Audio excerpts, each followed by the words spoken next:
चलिए बेटा, good evening everyone. तो बेटा, जैसे कि हमने लास्ट क्लास में एक टॉपिक डिस्कस करा था बेटा, that is privatisation. Right, I hope so. अच्छा, प्राइवेटाइजेशन होने के बाद हमने महारत्न और मिनी रत्न का कॉन्सेप्ट डिस्कस किया था, दैट इज नवरत्न का, इफ यू रिमेम्बर दैट। तो वैसे तो मैंने एक छोटा सा होमवर्क आपको दिया था कि प्राइवेटाइजेशन के क्या बेनिफिट्स हैं और क्या लॉसेस हैं। राइट, और आप में से पता नहीं कितने लोगों ने किया, कितने लोगों ने नहीं किया बेटा। तो मिनी रत्न और महारत्न वाला कॉन्सेप्ट हमें आज डिस्कस करना है। जैसे कि हमने लास्ट क्लास में नवरत्न पढ़ा था बेटा, तो हेडिंग डालिए फटाफट से महारत्न।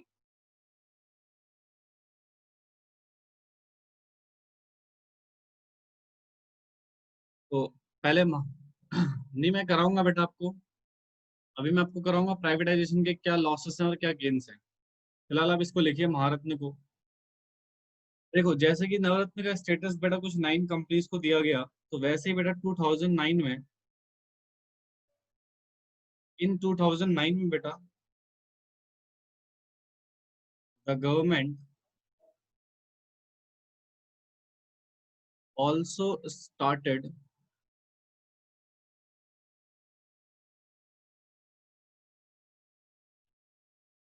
अकॉर्डिंग महारत्न स्टेटस।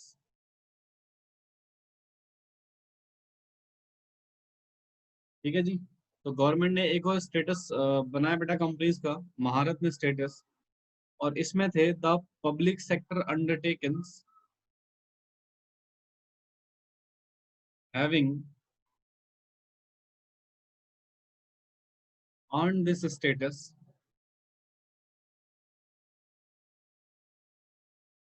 include included। तो कुछ कंपनी बेटा इसमें इन्वॉल्व थी, उनके नाम लिख लीजिए फटाफट से। ठीक है, पहला लिखिए बेटा आईओसी,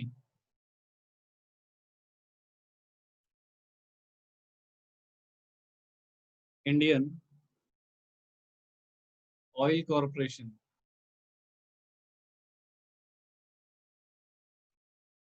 ठीक है,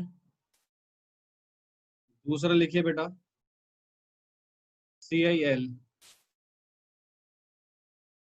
कोल India limited. Third one is NTPC, national thermal power corporation limited. Fourth लिखिएगा, लिखते रहो बेटा साथ के साथ, ONGC, oil and natural gas corporation limited. Fifth, SAIL, steel authority of India.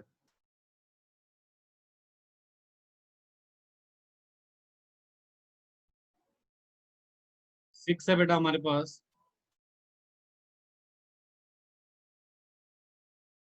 BHEL, Bharat heavy electricals limited. Seventh है GIL, गैस अथॉरिटी। बेटा fourth में ONGC है, oil and natural gas corporation. ये लास्ट क्लास में भी तो पढ़ाया था मिनी नवरत्न में। LTD का मतलब लिमिटेड है बेटा। एट्थ है बेटा हमारा BPCL, भारत पेट्रोलियम,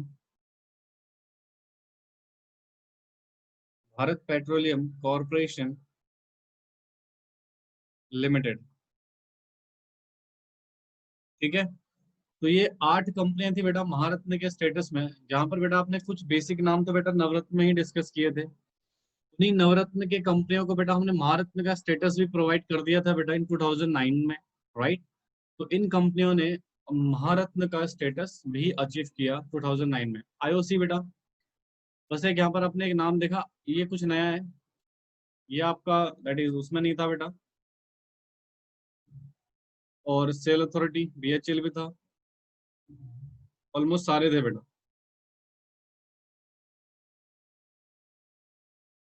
लिखो इसको फटाफट से।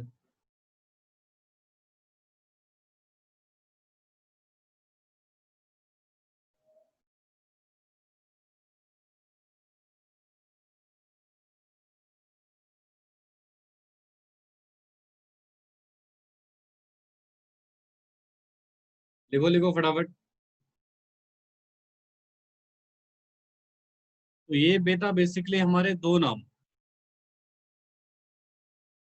एक CIL कोल इंडिया लिमिटेड और दूसरा GIL gas authority of India limited. ये दो कंपनियां बेटा नहीं है, बाकी सारी की सारी 7 कंपनियां बेटा कहाँ से हमने दैट इज मूव ऑन किया बेटा, फ्रॉम द नवरत्न, राइट। बेटा लास्ट का लिखा हुआ है BPCL, Bharat petroleum corporation limited, that is limited. L है बेटा, ये दैट इज सी। लिखा। तो याद रखना बेटा, 8 कंपनीज थी बेटा जिनको महारत्न का स्टेटस दिया गया 2009 में। ऐसा ही एक स्टेटस दिया गया बेटा मिनी रत्न का, ठीक है। फटाफट से नेक्स्ट हेडिंग डालो, मिनी रत्न। स्पेसिफिक बेनिफिट्स के लिए बेटा,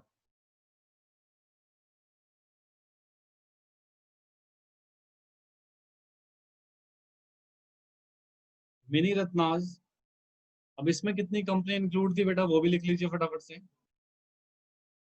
कहते हैं recently yet another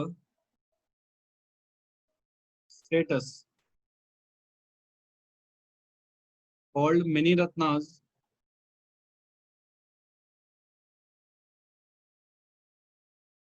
has been created to encourage PSUs to improve efficiency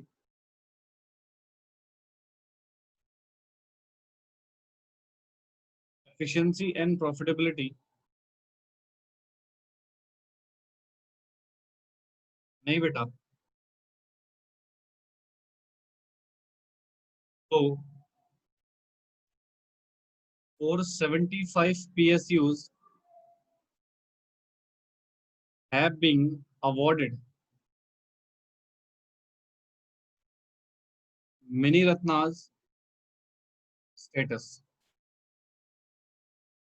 ठीक है। लिखिए इसको फटाफट से।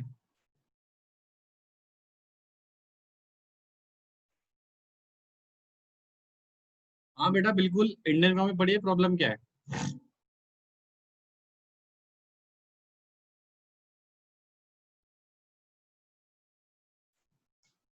ये तो अच्छी बात है, जल्दी से स्क्रीनशॉट ले ले बेटा इसका।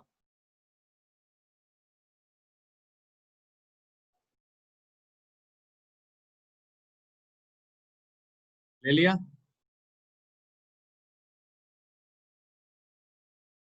ठीक है। Awarded mini Ratna status. बेटा एक्चुअली इसमें मेरे पढ़ाने लायक कुछ भी नहीं है, आपको बेसिकली देखना है बेटा महारत्न क्या होता है, मिनी रत्न क्या होता है, ठीक है। एक तरह के हिस्टोरिकल डेटा है, ठीक है। एक्चुअली स्टेटस क्यों दिए जाते हैं, ये स्टेटस का देने का पर्पस होता है बेटा कि कुछ कंपनियों को आइडेंटिफाई करके जिनमें ग्रोथ के चांसेस हैं, जिनकी प्रॉफिटेबिलिटी को बढ़ाया जा सकता है बेटा, सरकार क्या करती है बेटा, उनको स्टेटस दे देती है। अब जैसे फॉर एग्जाम्पल 100 लोग हैं, राइट, और 100 लोगों में से मुझे लग रहा है कि 10 लोग ऐसे हैं भैया जिनको जिनकी एक्चुअल में थोड़ा एफिशिएंसी ज्यादा है, तो डोंट यू थिंक मैं उन्हें एक स्पेशल ट्रेनिंग दूंगा। और उस स्पेशल ट्रेनिंग देने के लिए बेटा डेफिनेटली उनको कुछ आइडेंटिफिकेशन मार्क की रिक्वायरमेंट है। तो वैसे ही बेटा यहाँ पर कुछ कंपनियों को, बहुत सारी कंपनियों में से, PSUs में से बेटा, जो पब्लिक सेक्टर अंडरटेकिंग कंपनीज थी बेटा, उन कंपनियों को पिक करके बेटा कुछ स्टेटस प्रोवाइड किए गए, जैसे नवरत्न, राइट, जैसे कि आपका महारत्न, जैसे कि मिनी रत्न। अभी स्टेटस देने से बेटा डेफिनेटली इन कंपनीज के ग्रोथ एंड प्रॉफिटेबिलिटी को बढ़ाने के लिए बेटा गवर्नमेंट अलग अलग तरह के स्टेप्स को लेती है, ठीक है, इसलिए बेटा स्टेटस दिए जाते हैं बेसिकली। तो कहते हैं देखो, recently yet another status called mini रत्नास has been created to encourage, किसके लिए बेटा, encourage PSUs to improve the efficiency and profitability, ताकि पब्लिक सेक्टर अंडरटेकिंग बेटा अपने प्रॉफिटेबिलिटीज को, एफिशिएंसी को बढ़ाएं, इंप्रूव करें। उसके लिए बेटा एक और स्टेटस दिया गया मिनी रत्नास। तो ये लगभग कितने पीएसयूज को दिया गया बेटा, 75 पब्लिक सेक्टर अंडरटेकिंग को बेटा ये मिनी रत्नास का स्टेटस प्रोवाइड किया गया, जिससे बेटा गवर्नमेंट ने ये सोचा कि कहीं ना कहीं आपके जो पीएसयूज है बेटा ये कुछ लेवल का ग्रोथ लेवल अचीव करेंगे, प्रॉफिटेबिलिटी अचीव करेंगे, इसलिए बेटा ये सारे स्टेटस वगैरह गवर्नमेंट प्रोवाइड करती है पब्लिक सेक्टर अंडरटेकिंग्स को। समझ आया जी, बोलिए।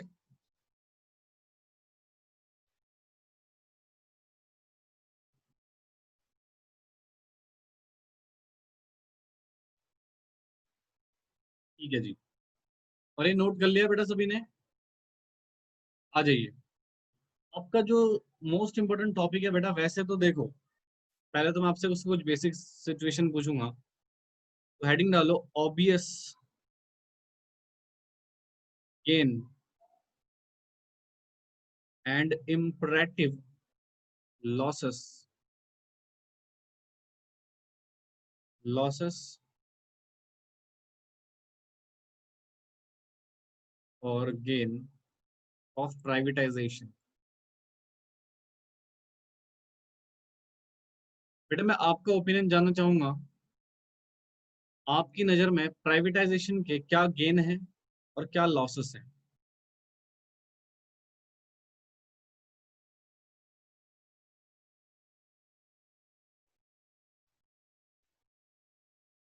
बेटा भारत में कौन सी इकोनॉमी है,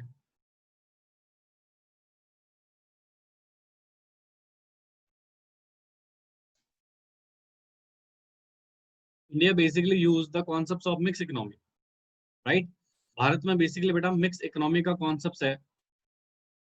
तो मुझे एक बात बताइए, एक छोटा सा कौन सा आपसे पूछूंगा, मिक्स इकोनॉमी में तो दोनों ही सेक्टर की इन्वॉल्वमेंट होती है, private as well as public, अर्थात गवर्नमेंट।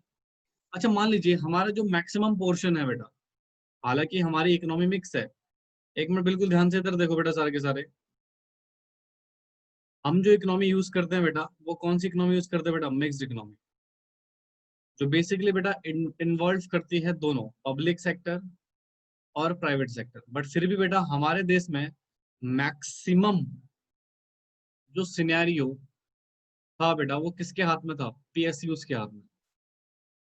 प्राइवेट सेक्टर की इन्वॉल्वमेंट बेटा 1990 से पहले देखा जाए तो वह काफी कम थी, right, it's a very small part. और मैक्सिमम जो पोर्शन था बेटा बिजनेसेस का वो किसके हाथ में था, पब्लिक सेक्टर के हाथ में, ठीक है। तो मैं आपसे ना इस बेसिस पे on historical data and present situation के बेसिस पे क्वेश्चन पूछना चाहूंगा कि आप इकोनॉमी की ग्रोथ के लिए as per your opinion, your point of view, आप प्राइवेट सेक्टर की इन्वॉल्वमेंट ज्यादा चाहेंगे पब्लिक से, या पब्लिक की इन्वॉल्वमेंट ज्यादा चाहेंगे प्राइवेट से, आपके ओपिनियन में बेटा बताइए मुझे। फिर उसके बाद हम पढ़ेंगे बेटा प्राइवेट सेक्टर के क्या फायदे हैं और क्या नुकसान है। चलो भाई शुरू हो जाओ, कितने लोग चाहते हैं प्राइवेट सेक्टर इन्वॉल्वमेंट ज्यादा रहे। बेटा पी का मतलब तो दोनों पब्लिक प्राइवेट हो गया, पूरा बोल नालायक, shortcut.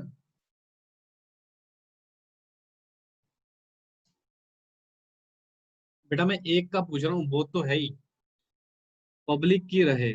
One one student answer आया था पब्लिक की रहे, बाकी सबका अभी तक प्राइवेट है, और एक आंसर बोथ है। अच्छा बेटा पब्लिक के फेवर में जो स्टूडेंट है वो अपना व्यूज दो, और प्राइवेट वाले भी, सर दोनों को इक्वली पार्टिसिपेट करना चाहिए, इक्वालिटी तो मसला है बेटा सबसे बड़ा। प्राइवेट प्राइवेट, अच्छा जो लोग प्राइवेट कह रहे हैं वो किस पॉइंट ऑफ व्यू से कह रहे हैं बेटा प्राइवेट, और जो पब्लिक कह रहे हैं वो उनका पॉइंट ऑफ व्यू क्या है कि पब्लिक सेक्टर क्यों इन्वॉल्व है। आराम से आंसर दो बेटा, आज की क्लास वैसे भी मुझे इसी पे निकालनी है, गेन्स और लॉसेस पे। तो विजय जी को आपको अपना रीजन बताना है बेटा मुझे। चलो शुरू हो जाओ, जस्टिफाई योर रीजन, क्यों क्यों आप पब्लिक सेक्टर को कह रहे हो, इकोनॉमी डेवलपमेंट में प्राइवेट सेक्टर ज्यादा कारगर होता है। ओके, दोनों इक्वल रहे, बेटा रीजन तो बता दो दोनों इक्वलिटी का।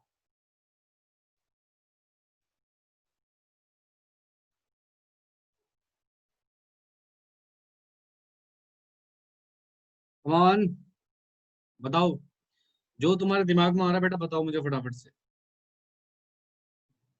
Good efficiency in work according to public. अच्छा, प्राइवेट सेक्टर की एफिशिएंसी काम करने की ज्यादा बेटर होती है पब्लिक से। ओके, बाकी बेटा पब्लिक सेक्टर सोशल वेलफेयर ज्यादा करती है। ठीक है, एक आंसर आता है, एक बच्चे का आंसर है बेटा कि पब्लिक सेक्टर के अंडर सोशल वेलफेयर ज्यादा प्रमोट होता है। बिल्कुल सही बात है, सोशल वेलफेयर ज्यादा प्रमोट होता है। ठीक है, वन आंसर है रिसीट। और मैक्सिमम प्राइवेट सेक्टर के बेसिस पे कुछ लोग कह रहे हैं सर इकोनॉमिक डेवलपमेंट ज्यादा इंपॉर्टेंट है।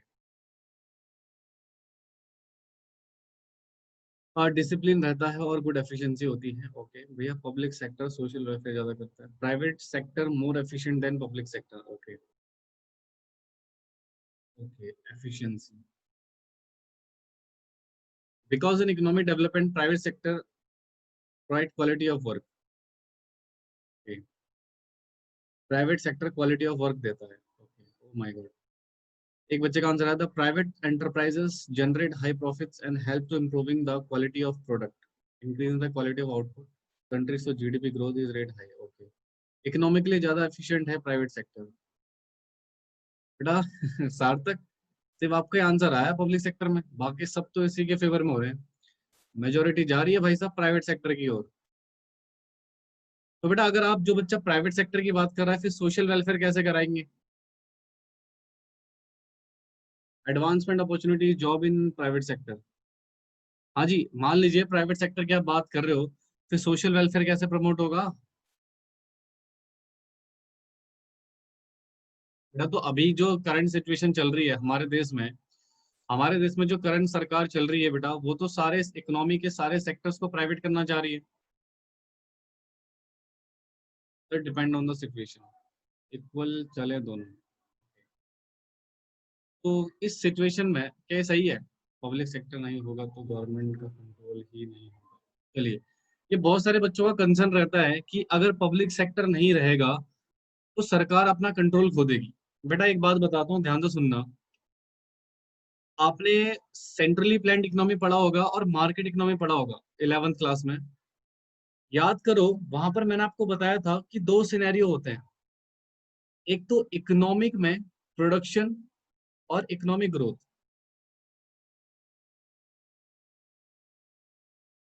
इकोनॉमी प्रोडक्शन या अगर ग्रोथ की बात करूं, और दूसरा सेक्टर चलता है हमारा लॉ एंड ऑर्डर का। बेटा चाहे कोई सी भी अर्थव्यवस्था हो, ये लॉ एंड ऑर्डर हमेशा किसके हाथ में रहता है? सरकार के हाथ में। ठीक है, अगर प्राइवेट सेक्टर भी काम कर रहा है तो उसका मेजर जो कंसंट्रेशन होता है बेटा वो इकोनॉमिक प्रोडक्शन और ग्रोथ में होता है। तो अगर सरकार के हाथ में लॉ एंड ऑर्डर है तो चांसेस कम होते हैं थोड़ा। बट हाँ, इसका नुकसान है।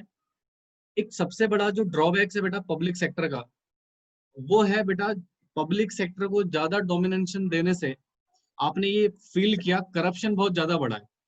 सोशल वेलफेयर होता है नो डाउट, जो पुअर सोसाइटी है बेटा वो अनसेफ फील नहीं करती। ठीक है, उसको लगता है कि हाँ जी अगर उसके साथ कुछ गलत होगा तो डेफिनेटली स्टेट हमेशा उसका सपोर्ट करेगा और उसको सोशल वेलफेयर करेगा। बट पब्लिक सेक्टर में नुकसान ये है बेटा कि पब्लिक सेक्टर एक डोमिनेंट ज्यादा आ जाता है बेटा, रिलैक्सेशन ज्यादा है। राइट, तो जो जैसा फॉर एग्जाम्पल अगर कोई गवर्नमेंट ऑफिसर है, राइट, तो गवर्नमेंट ऑफिशियल से में एश्योरेंस ज्यादा मिल जाता है, फिर वो काम उस लेवल का नहीं कर पाता।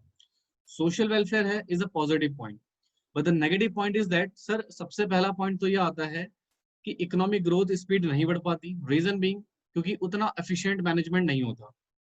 दूसरा पॉइंट, सोशल वेलफेयर के चक्कर में बेटा बहुत सारे डिसीजन अटक जाते हैं। तीसरा पॉइंट, ठीक है, that is the employment scenario. Private sector में क्या होता है, एम्प्लॉयज को डर होता है कि भाई साहब अगर काम सही से नहीं करा तो निकाल दिए जाओगे, गवर्नमेंट में ऐसा है ही नहीं। ठीक है, तो अल्टीमेटली सिचुएशन रहती सिर्फ एक सोशल वेलफेयर के पॉइंट ऑफ व्यू से बेटा हम पब्लिक सेक्टर को पूरी तरह से नहीं लेकर आ सकते। प्राइवेट सेक्टर का ड्रॉबैक्स क्या है? अगर प्राइवेट सेक्टर ज्यादा हैवी हो गया, ज्यादा हावी हो गया बेटा, वो भी नुकसानदायी है, क्योंकि फिर वहां पर बेटा जो बेनिफिट्स होगा बेटा वो रिच सोसाइटी को ज्यादा मिलेगा। Rather than to the poor society, क्योंकि जब डिमांड एंड सप्लाई फोर्सेस को एक्टिव कर दिया जाएगा तो डिमांड एंड सप्लाई तो हमेशा रिचर साइड चला जाएगा। तो दोनों ही सेक्टर के कुछ बेनिफिट्स हैं बेटा, दोनों ही सेक्टर के कुछ क्या है बेटा, हाँ जी, बेनिफिट्स हैं। तो एक बच्चे ने एक आंसर दिया था जो काफी सही लगा। सर आंसर ये था कि सिचुएशन के बेसिस पे हमें प्राइवेट और पब्लिक का इन्वॉल्वमेंट करना चाहिए। यह आंसर को था, हद तक ठीक था बेटा। रीजन बताता हूँ क्यों। क्योंकि मान लीजिए एक हमने ऑलमोस्ट अभी तक के जितने भी हमारे फ्रॉम द इंडिपेंडेंस हमने जितना भी बेटा इकोनॉमिक डेवलपमेंट में पार्टिसिपेशन दिया है, किसको दिया है, पब्लिक सेक्टर को, और जिसका रिजल्ट बेटा हमें जीरो मिला है। कहाँ का सोशल वेलफेयर बेटा। आज भी हमारे देश में बेटा फार्मर्स डेवलप नहीं है, राइट। पुअर पर्सन आज भी पुअर ही है, राइट। बहुत सारे ऐसे सिनेरियोज जो सही से काम नहीं कर रहे। तो पब्लिक सेक्टर का फेलियर हो गया ना ये। Now it's time to situation to convert into the private sector. But हाँ, प्राइवेट सेक्टर के अंदर जो मेजोरिटी ऑफ कंट्रोल है वो सरकार का होना जरूरी है। पूरी तरह से प्राइवेट को बेटा हम छूट नहीं दे सकते। मैनेजमेंट दे सकते हैं बिल्कुल, बट यहाँ पर प्राइवेट सेक्टर को बेटा इन्वॉल्व नहीं किया जा सकता पूरी तरीके से। बट ये भी सच्चाई है बेटा, अगर हमें देश की हालात सुधारनी है, मैनेजमेंट प्राइवेट को देना पड़ेगा। ठीक है, ये कुछ बातें हैं। तो इन्हीं बातों को बेटा जो आपने मेरे को बताई, इन्हीं बातों को बेटा हम थोड़ा थ्योरेटिकली डिस्कस कर लेते हैं कि जो कुछ आपने पढ़ा, क्या यही कारण है कि आज प्राइवेट सेक्टर से हमें ज्यादा उम्मीदें हैं, पब्लिक सेक्टर से हमें ज्यादा उम्मीदें नहीं है। तो जरा फटाफट से हेडिंग डालिए बेटा, कुछ इसके गेन्स पढ़ेंगे प्राइवेट सेक्टर के और कुछ लॉसेस पढ़ेंगे। ठीक है जी, तो फटाफट से हेडिंग डालो, ऑब्वियस गेन्स।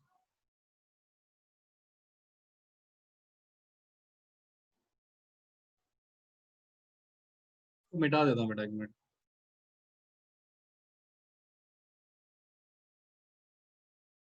चलो, अब जरा देखना कि गेन क्या क्या है। तो फटाफट से लिखना शुरू करो बेटा मेरे साथ के साथ। प्राइवेट सेक्टर के पहले फायदे लिखते हैं बेटा, फिर नुकसान लिखेंगे। कहते हैं privatisation implies supremacy of self interest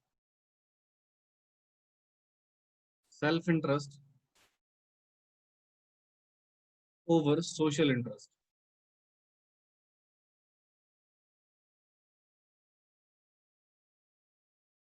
और जब ऐसा रहेगा बेटा, तो जो एंटरप्रेनर्स होंगे,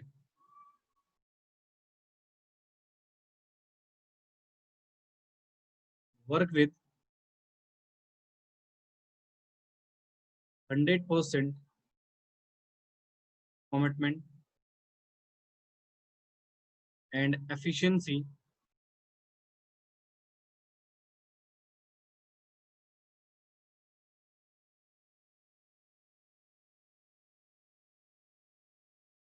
बेटा एक बार डिस्कनेक्ट होकर दोबारा कनेक्ट हो जाओ। Condition of survival for the workers.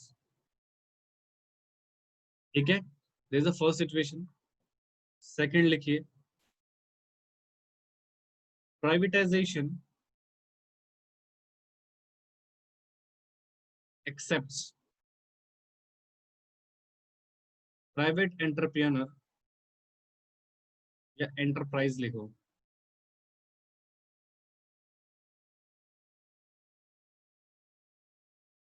Enterprise to work in a competitive environment. Competitive environment.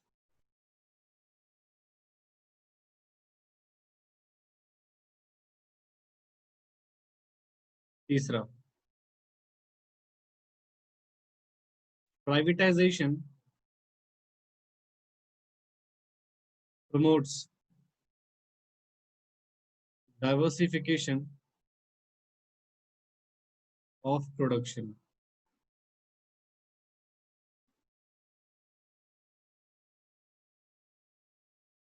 Reason होता है बेटा high profits.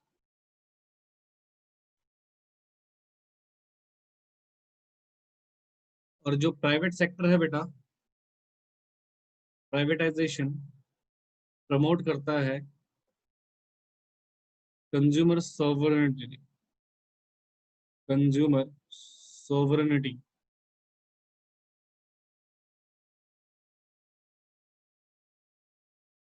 Freedom of the consumer, freedom of high quality of goods.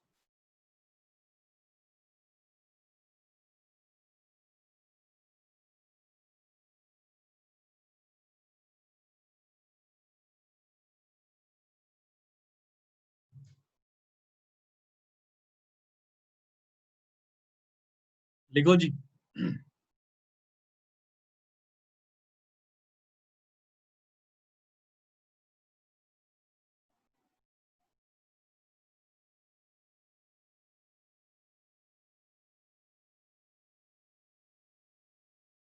अब देखो जरा ध्यान से सुनना, जो प्राइवेटाइजेशन है इसके क्या बेनिफिट्स हैं, जो प्राइवेटाइजेशन है बेटा इसके क्या बेनिफिट्स हैं, बिल्कुल ध्यान से सुनिएगा। कह रहा है सर यहाँ पर बेसिकली जो सुपरमेसी आ जाती है बेटा किसकी आ जाती है, सेल्फ इंटरेस्ट की, ना कि सोशल इंटरेस्ट की। यानी कि यहाँ पर एंटरप्रेनर को बेनिफिट्स मिलेगा, अपने बारे में वो सोच सकता है, उसको सोसाइटी के बारे में सोचने की रिक्वायरमेंट ज्यादा नहीं है। जैसे कि पब्लिक सेक्टर में बेटा सोशल वेलफेयर प्राइमरी फोकस होता है, सेल्फ इंटरेस्ट बेटा सेकेंडरी फोकस होता है। गवर्नमेंट का मोटो पहले सोसाइटी का वेलफेयर करना होता है बेटा, प्रॉफिट कमाना नहीं होता। और एक बिटर ट्रूथ बता दूं बेटा आपको, जब तक आप खुद डेवलप नहीं हो पाओगे बेटा, आप सोसाइटी का भला नहीं कर सकते, that is not possible at all.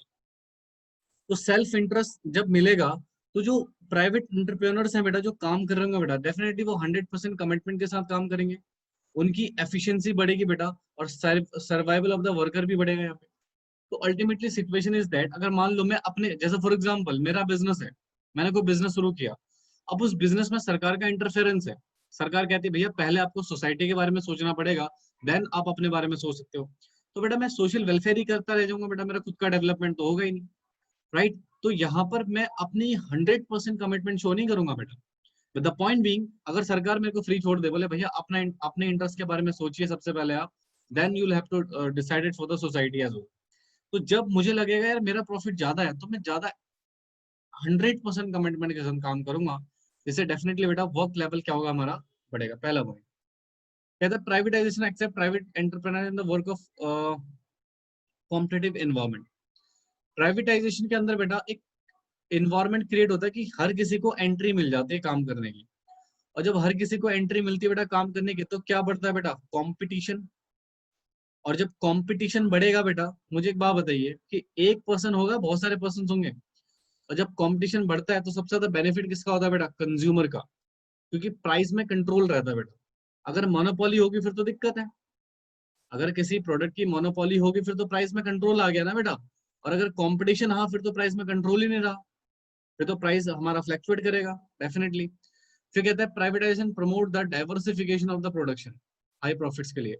कोई भी बेटा प्राइवेट एंटरप्रेन्योर बेटा बिजनेस को क्या करना चाहेगा, बढ़ाना चाहेगा, डाइवर्सिफाई करेगा, और जितना ज्यादा बिजनेस बढ़ेगा उतना ज्यादा बेटा हाई प्रॉफिट्स मिलेंगे, जीडीपी ग्रोथ मिलेगी, हाई एम्प्लॉयमेंट लेवल मिलेगा बेटा, ठीक है। तो ये सारी चीजें हैं। और प्राइवेटाइजेशन बेटा कंज्यूमर सॉवरेनिटी को भी प्रमोट करता है। अब ये कंज्यूमर सॉवरेनिटी क्या होता है बेटा, मैं आपको बताता हूँ। ये होता है कंज्यूमर की फ्रीडम, कि कंज्यूमर अपनी इच्छा से कोई भी गुड्स परचेस कर सकता है। यहाँ पर मैं आपको एग्जांपल देना चाहूंगा। आपके पास ऑप्शन है एयरटेल, आपके पास ऑप्शन है जियो, आपके पास ऑप्शन है वोडा या एक्सेट्रा, और आपके पास ऑप्शन है बीएसएनएल।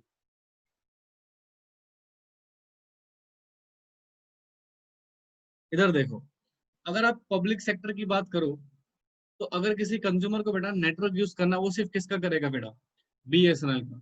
बीएसएनएल की मोनोपोली है। और सर्विस कैसी है बेटा, ये आप मेरे से ज्यादा बेहतर जानते होंगे, ठीक है। अब आओ यहाँ पे, क्या यहाँ पर आपके पास एक ऑप्शन है, बहुत सारे ऑप्शन है, दिस इज प्राइवेट सेक्टर। तो ये कंज्यूमर की फ्रीडम का इंश्योर करता है बेटा, कि जिस जहां उसको बेटर क्वालिटी मिलेगी वहां कंज्यूमर मूव करेगा। इसको बोलते हैं कंज्यूमर सोवरेनिटी, ठीक है। कंज्यूमर फ्री होता है बेटा किसी भी गुड्स को परचेस करने के लिए, बट पब्लिक सेक्टर में उसके पास ऑप्शन ही नहीं है बेटा, वो मोनोपोली प्रोडक्ट को ही क्या करेगा, परचेस करना पड़ेगा, चाहे उसकी सर्विस कैसे ही हो बेटा। जो लोग विलेजर्स से बिलोंग करते हैं बेटा, उनको पता होगा कि आज भी वहां पर बीएसएनएल के नेटवर्क अवेलेबल है, बट वो इतने इफेक्टिव नहीं है। याद है पहाड़ों में चढ़ना पड़ता है नेटवर्क के लिए, तो देयर इज इश्यूज। ठीक है, क्योंकि देखो गवर्नमेंट सेक्टर को आज हटाने की बात इसलिए करी जा रही है बेटा, क्योंकि पब्लिक सेक्टर ने उस तरीके का सर्विस प्रोवाइड नहीं करी। अगर बेहतर सर्विस दी जाती तो डेफिनेटली प्राइवेट सेक्टर को रिमूव करना, सॉरी पब्लिक सेक्टर को रिमूव करना बेटा सही नहीं था। बट उन्होंने वो परफॉर्मेंस ही नहीं दे पाई बेटा, जिसकी वजह से हम प्राइवेट सेक्टर को प्रमोट करना बहुत जरूरी हो जाता है। ये आपके कुछ फायदे हैं, इसके कुछ नुकसान भी हैं बेटा। पहले मुझे बताओ क्या समझ आया आपके सारे पॉइंट?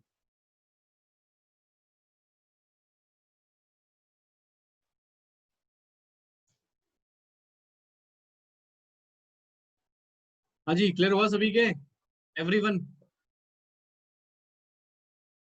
और तीसरा बता दो, डाइवर्सिफिकेशन का मतलब होता है बेटा बिजनेस को फैलाना। जैसे देखो मैं आपको एक बात बताता हूँ, अगर आप प्राइवेट सेक्टर में हैं तो बेटा फिर एक प्रोडक्ट के लिए एक कंपनी नहीं होती है ना। जैसे मान लो आप टूथपेस्ट यूज करते हैं बेटा, तो क्या मार्केट में टूथपेस्ट की एक कंपनी है बेटा, कि बहुत सारी कंपनी है?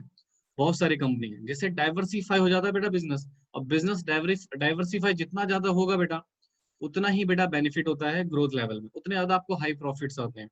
और जितने ज्यादा हाई प्रॉफिट्स आएंगे बेटा, उसका बेनिफिट इकोनॉमी को मिलेगा। इसलिए बोलते हैं प्राइवेटाइजेशन प्रमोट करता है डाइवर्सिफिकेशन ऑफ द प्रोडक्शन को।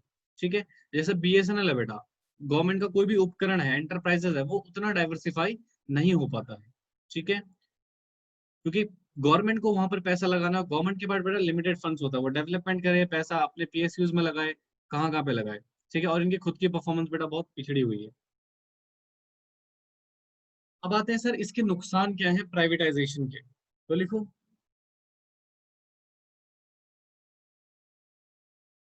Imperative losses. हर चीज के बेटा दो पहलू होते हैं, उसके कुछ फायदे हैं तो डेफिनेटली कुछ नुकसान भी है। तो नुकसान लिख लीजिए बेटा। सबसे पहले तो हम क्या लूज कर देते हैं बेटा, socialist pattern, socialist pattern of the society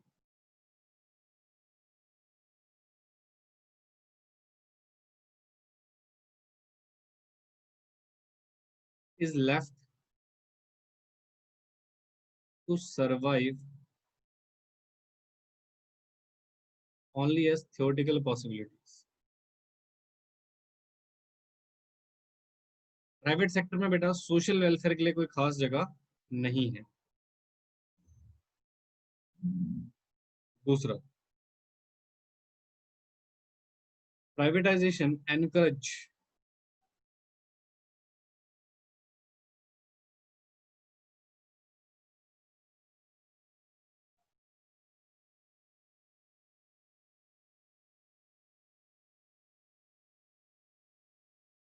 the free play of market forces,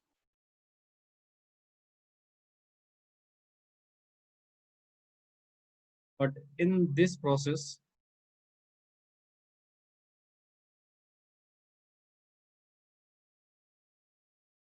goods are produced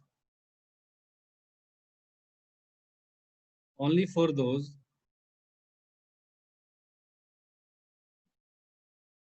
who have the means to buy them।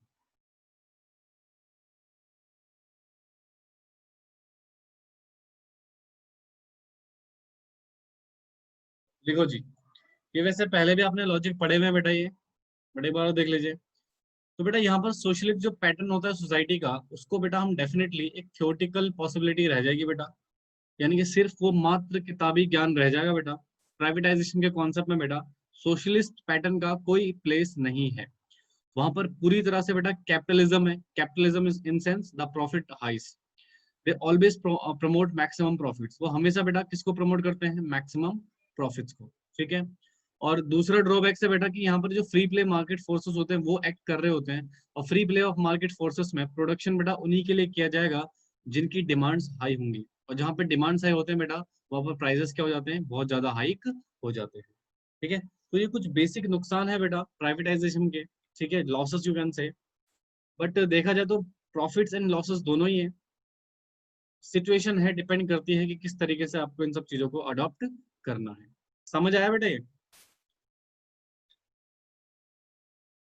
बोलो जी फटाफट।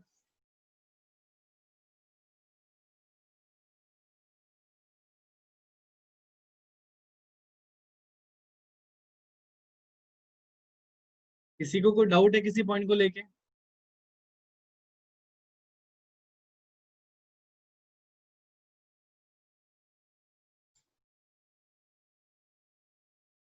चलिए, तो ये बेटा हमारा प्राइवेटाइजेशन पूरी तरह से समाप्त हो गया। अब हमें डिस्कस करना है ग्लोबलाइजेशन, ठीक है जी। चलिए जी, अब जरा फटाफट से हेडिंग डालिए, जो कि हमारा एक लास्ट टॉपिक है बेटा इस एलपीजी कॉन्सेप्ट्स का, दैट इज ग्लोबलाइजेशन।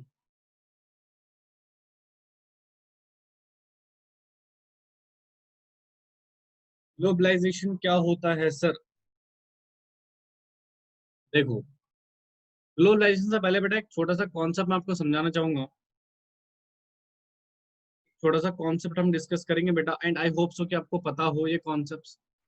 देखते हैं कितने लोगों को पता है। एक कॉन्सेप्ट होता है बेटा क्लोज्ड इकोनॉमी का, और एक कॉन्सेप्ट होता है ओपन इकोनॉमी का। ठीक है, तो जरा मुझे ना इन दोनों के बीच का डिफरेंस बताओ कि क्लोज इकोनॉमी क्या है, ओपन इकोनॉमी क्या है। If you know this concept, then definitely बेटा ग्लोबलाइजेशन समझना हमें बहुत आसान हो जाएगा। चलो जी, शुरू हो जाओ।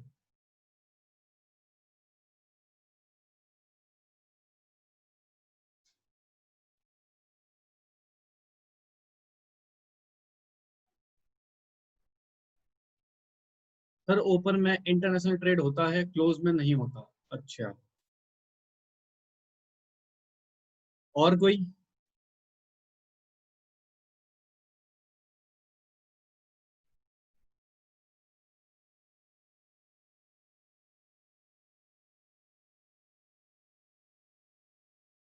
हाँ जी, बोलो यार, क्या हो गया?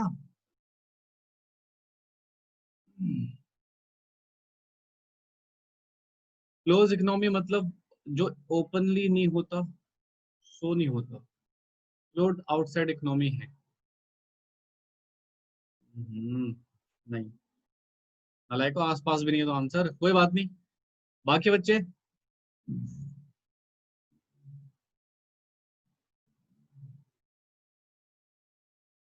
बेटा वो गया अब।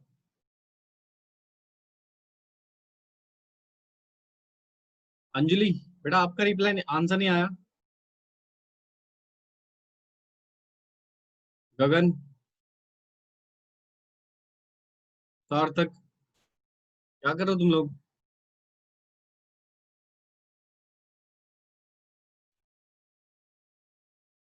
एक बच्चे का आंसर आया, open economy means free flow of international trade and close economy restricted. Very good. Sir open economy international trade हो रहा है, क्लोज में नहीं हो रहा है। ठीक है, एक बच्चे का आंसर है बेटा, and perfectly good. Sir close economy में इंटरनेशनल ट्रेड होता तो है, ऐसा नहीं है बेटा ट्रेड नहीं होता।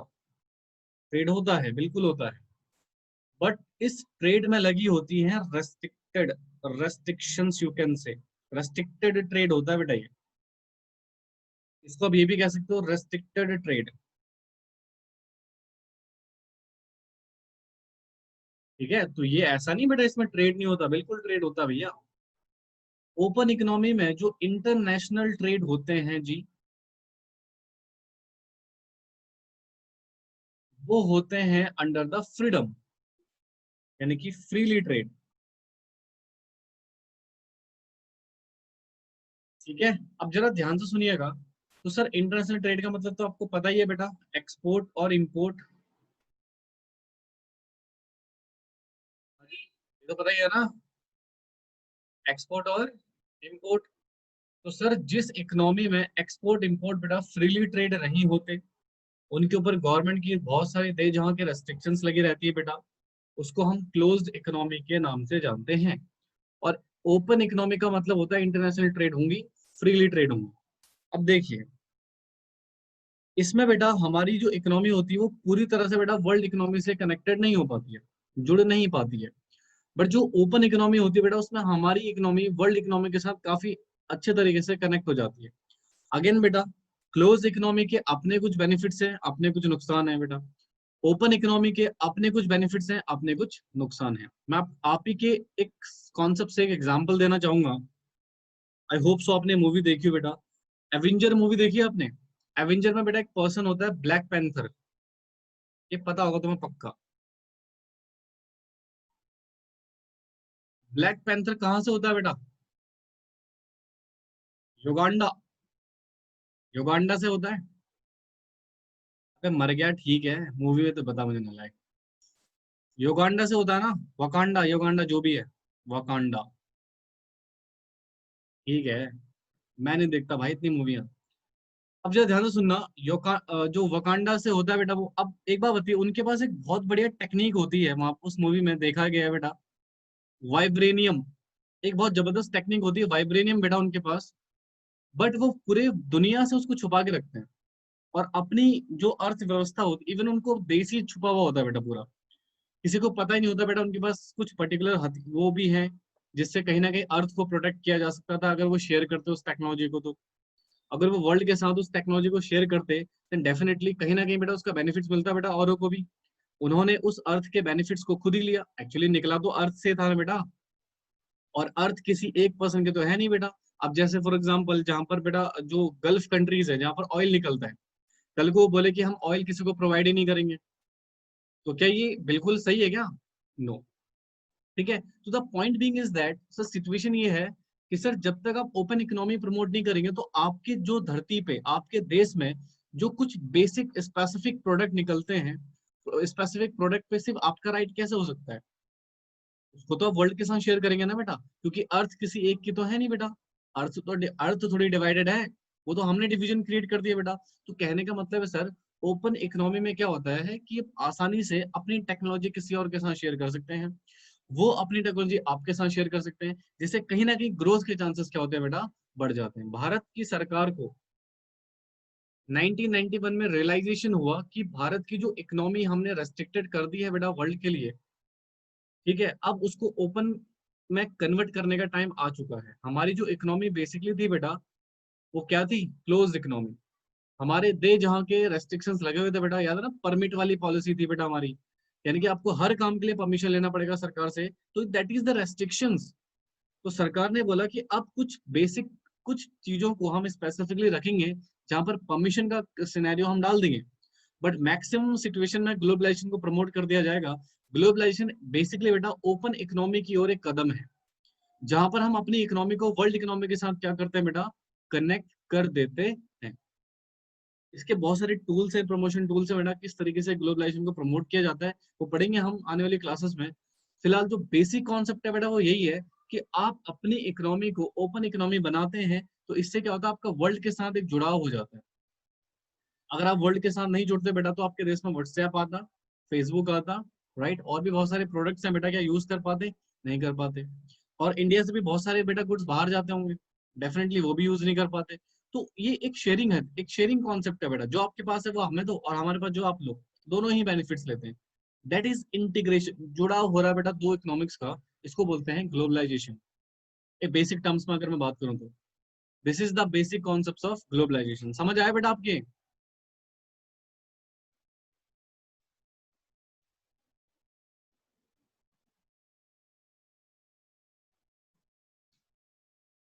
ठीक है, इसको बना लीजिए बेटा। बाकी इसकी डिटेल में नेक्स्ट क्लास में आपको डिस्कस कराऊंगा, ठीक है, क्योंकि इसमें अभी हमें काफी कुछ पढ़ना है बेटा, इसकी डेफिनेशन, इसके प्रमोशन टूल्स नेक्स्ट क्लास में माइट भी ये चैप्टर ही आपका खत्म हो जाएगा बेटा। That is chapter number 6। कुछ बेसिक चीजें हैं जो मैं आपको होमवर्क भी दूंगा इसमें, ठीक है जी, तो फटाफट से इसको लिख लीजिए। बेटा कल बिजनेस की क्लास होगी खाली, बिजनेस की क्लास, वो भी कंट्रोलिंग वाला चैप्टर कल कंप्लीट हो जाएगा। मॉर्निंग वाला जो बैच होता है हमारा वो होगा, टाइमिंग मैं आपको बता दूंगा शाम तक, ठीक है जी। फिलहाल टुडे क्लास इज ओवर है। कल तो टेस्ट भी है आपका, वो भी बता दूंगा बेटा। टेस्ट भी तो है नालायक हो, टेस्ट की टाइमिंग भी मैं आपको बता दूंगा।